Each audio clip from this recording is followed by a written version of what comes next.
Hello मित्रांनो, नवी मुंबई 2021 मध्ये विचारण्यात आलेला प्रश्न बघा.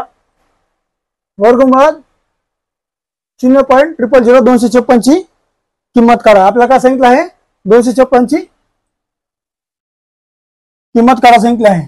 तर आपलं सुरुवातीला बघा, सुरुवातीला याला पॉइंट मध्ये काढा.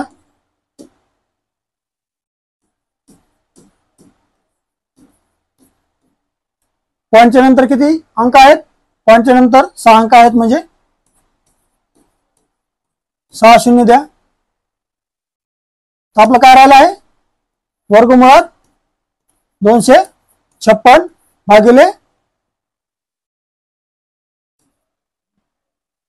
1,00,000. 256 हा कशाचा वर्ग आहे? 256 हा 16चा वर्ग आहे. तर 1,00,000 हा कशाचा वर्ग असेल?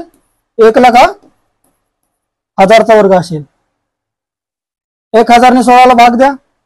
बघा 3 अंक आहेत, म्हणजे 3 अंक सोडून पॉइंट द्या. आपलं उत्तर काय आलं आहे? 0.016. Option number 3. व्हिडिओ आवडला असेल तर लाईक करा.